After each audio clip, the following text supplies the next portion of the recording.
Maganda naman ako, mabait, matalino, malaki ang respeto sa tao. At naging campus crush din ako dati. Mapagmahal sa magulang, responsable naman akong anak. Hindi ko lang talaga alam bakit nila ako sinisira. First year high school ako nang nag-iba yung mundo ko dahil sa mga bully.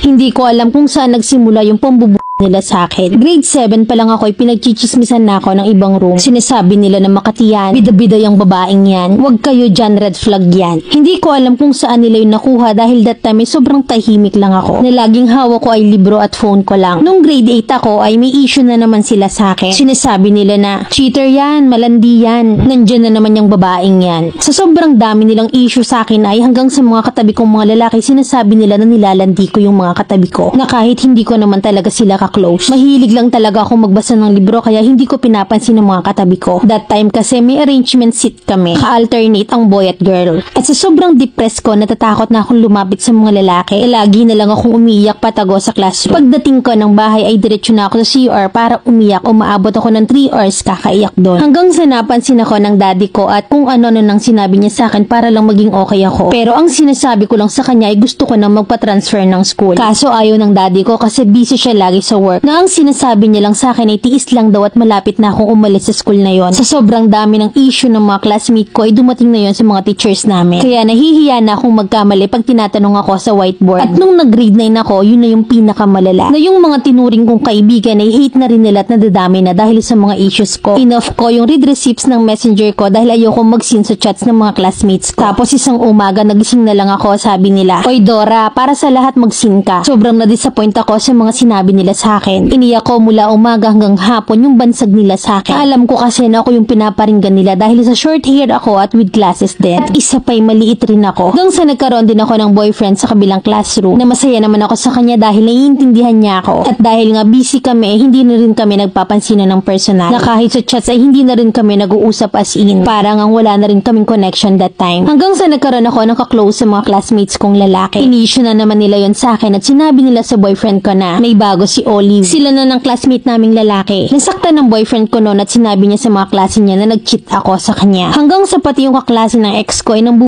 na rin sa akin. Kinalat nila yon sa mga schoolmate namin na cheater daw ako. Nasaktan talaga ako dahil halos lahat ng schoolmate ko sa grade 9 ay sinisira na nila ako. At sa sobrang sakit ay nag-leave ako sa GC namin. Then the next day ay pumasok ako at sobrang tahimik lang na halos binago nila yung pagkatao ko. At ngayong opening na ng grade 10 ay natatakot na ako na malaman kung sino-sino yung mga kaklase ko. Mula grade 7 na pambubuhay nila sa akin ay never akong nanira or nag-talk back sa kanila. Dahil may respeto ako sa mga tao na nakapaligid sa akin na dapat sana ganun din sila. Sa lahat ng ginawa nila ay sobrang na-depress na ako at ngayon nahihiya na ako pag nagkakamali ako. Sobrang laki na ng social anxiety ko halos pag tumitingin sa akin. Iniisip ko na baka sinisira nila ako, na baka sinasabi nila na tignan mo yung babae na yan ang pangit.